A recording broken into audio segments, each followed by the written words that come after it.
Assalamualaikum warahmatullahi wabarakatuh. Sebelumnya saya mau mengucapkan terima kasih kepada Bapak Dian Kurniawan, Sarjana Pendidikan Magister Pendidikan selaku dosen pengampu mata kuliah belajar pembelajaran yang telah memberikan ruang kepada kami untuk melaksanakan diskusi dan presentasi mengenai materi teori pembelajaran humanistik beserta implementasinya. Sebelum ke pematerian, izinkan saya untuk memperkenalkan anggota kelompok kami yang terdiri dari 3 orang. Anggota kami terdiri dari 3 orang, yaitu ada Nurul Putri Handayani dengan nomor pokok mahasiswa 222151040.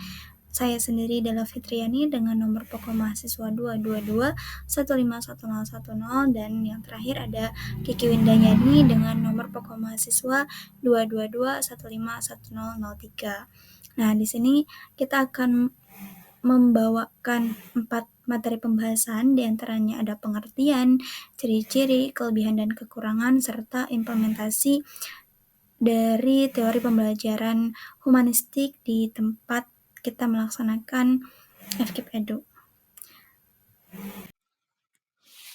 Pengertian dari teori humanistik.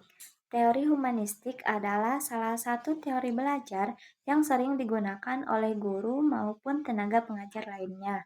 Secara garis besar, teori humanistik adalah teori belajar yang bertujuan menghasilkan hal baik bagi kemanusiaan sehingga mencapai aktualisasi diri dan membuat orang mampu mengenali diri sendiri. Adapun penerapan teori humanistik pada kegiatan belajar, hendaknya pendidik menuntun peserta didik berpikir induktif, mengutamakan praktik, serta menekankan pentingnya partisipasi peserta didik dalam pembelajaran.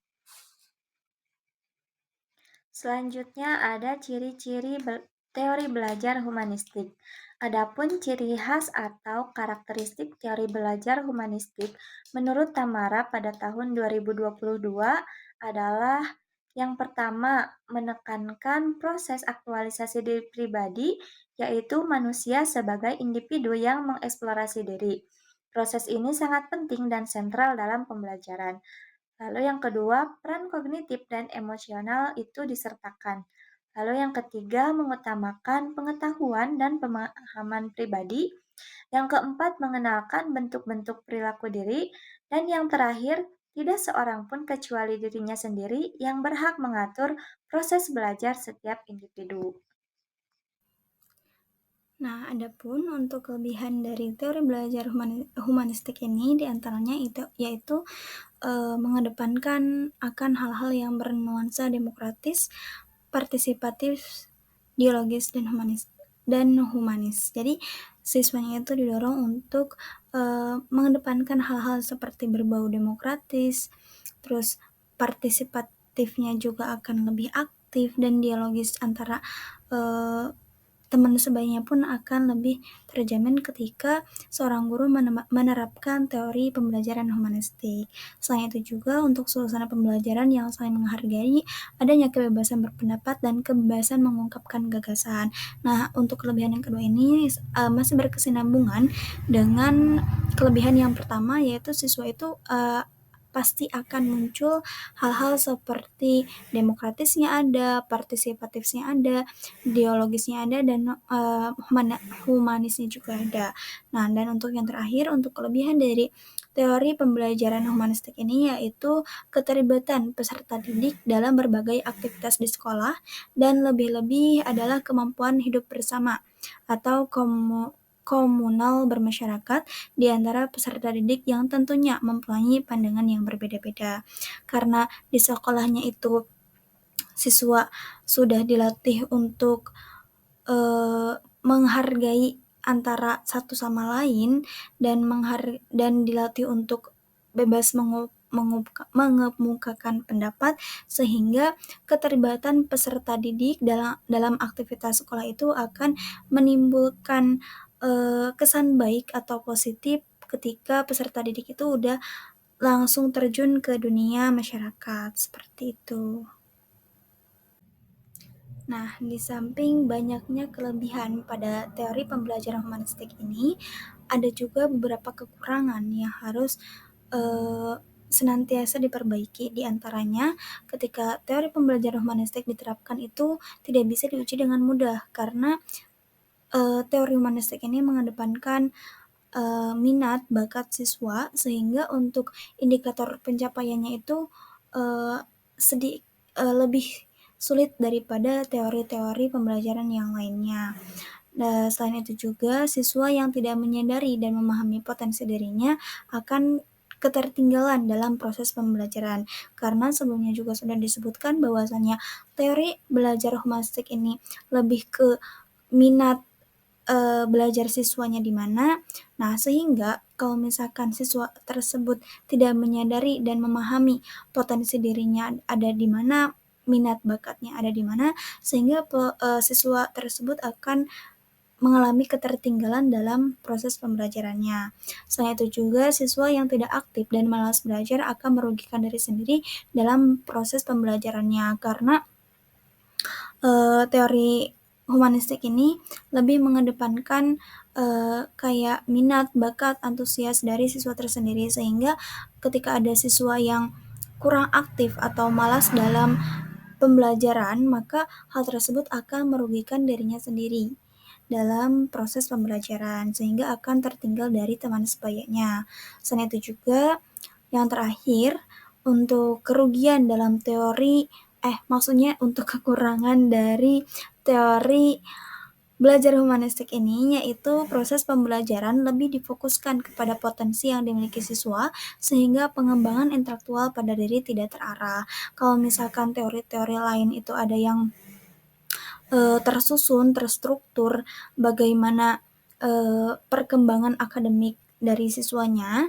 Nah, untuk teori belajar humanistik ini kenapa disebutkan tidak terarah karena memang dari segi pembelajarannya pun siswa itu dikembalikan lagi kepada minat belajar dan antusias siswa tersebut terhadap sistem pembelajaran yang akan mereka lalui sehingga pengembangan intelektual peserta didik tidak terarah seperti itu. Baik, di sini ada prinsip belajar humanistik. Yang pertama, manusia memiliki kemampuan alami untuk belajar. Kedua, belajar menjadi signifikan apabila apa yang terjadi atau dipelajari memiliki relevan dengan keperluan mereka atau kehidupan sehari-hari. Kemudian, belajar yang menyangkut suatu perubahan dalam diri individu dapat dianggap sebagai ancaman dan cenderung ditolak. Kemudian, tugas belajar dapat lebih diterima dan diasimilasikan apabila ancaman dari luar itu semakin kecil.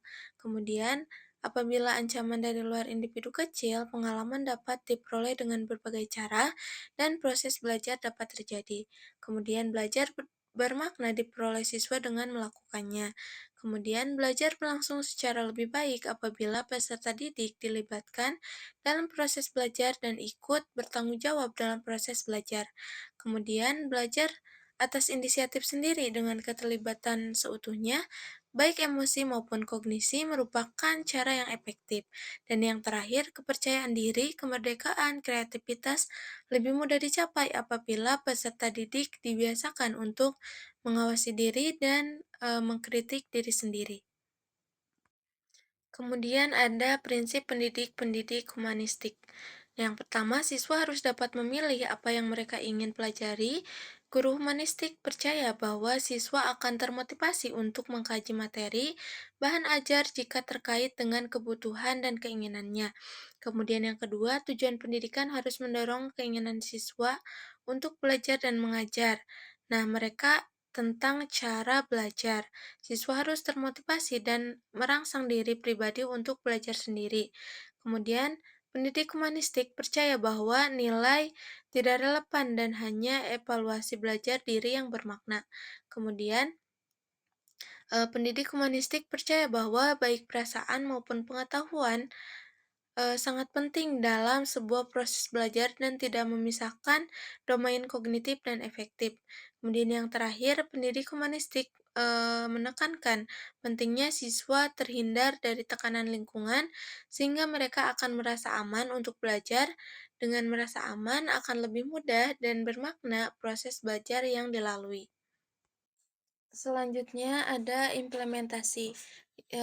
Terdapat dua sekolah, yaitu SMP Negeri 3 Tasikmalaya dan SMP Negeri 21 Tasikmalaya. Nah, yang pertama itu SMP Negeri 3 Tasikmalaya.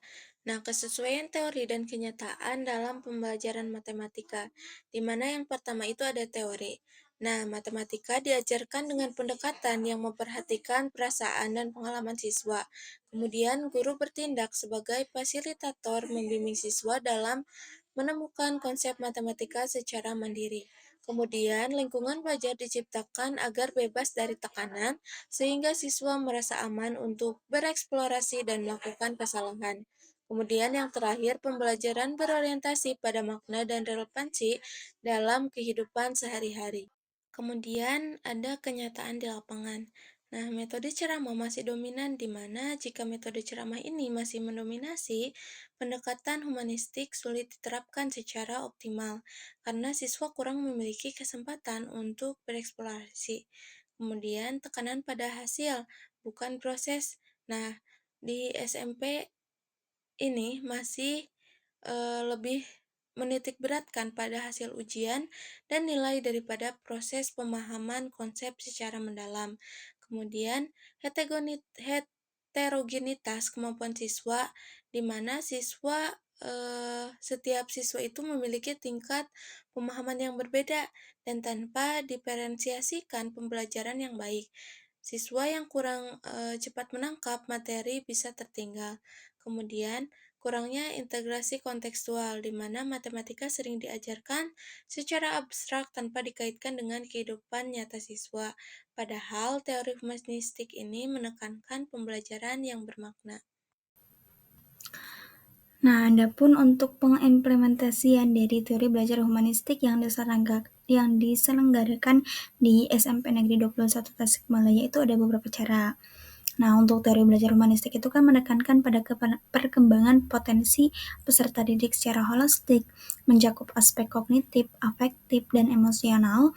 Dalam pembelajaran matematika di SMP Negeri 21 Tasikmalaya, teori ini diimplementasikan dengan beberapa cara.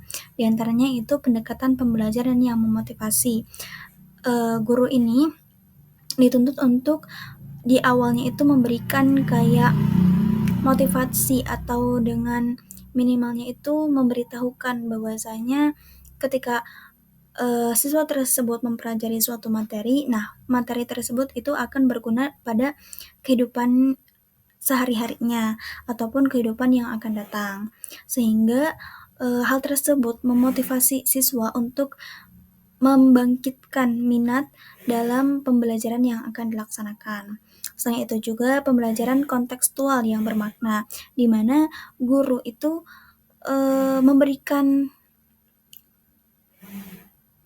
implementasi dari pembelajaran ke dalam kehidupan sehari-hari, di mana guru itu memberikan pemahaman bahwasanya materi ini tuh bisa diimplementasikan dalam kehidupan sehari-hari, bukti nyatanya seperti apa.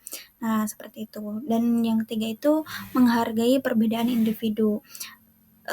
Dalam contohnya itu guru memberikan ruang kepada seluruh siswa-siswi untuk mengemukakan pendapatnya. Di sana juga guru memberikan arahan untuk menghargai setiap pendapat individu yang mereka kemukakan. Ada juga memberikan kebebasan dan tanggung jawab. Ini masih berkesinambungan dengan poin sebelumnya, yaitu guru memberikan kebebasan penuh untuk siswa-siswanya itu memberikan pandangannya mengenai materi yang ditanyakan oleh guru tersebut. Dan siswa itu harus mempertanggungjawabkan atas apa yang dia ungkapkan dalam pembelajaran tersebut. Ada juga pendekatan kolaboratif dan interaktif, di mana masih berkesinambungan dengan poin-poin sebelumnya, seorang guru itu melibatkan siswa secara penuh dalam proses pembelajaran yang dilaksanakan. Yang terakhir itu evaluasi yang membangun.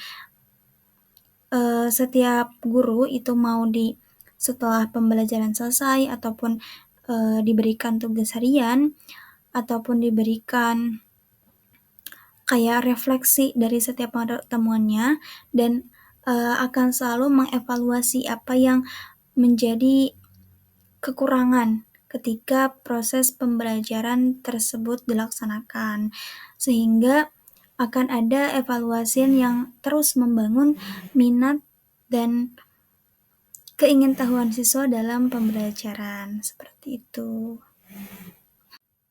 Sekian dari kelompok kami, mohon maaf bila terdapat banyak kesalahan. Terima kasih. Wassalamualaikum warahmatullahi wabarakatuh.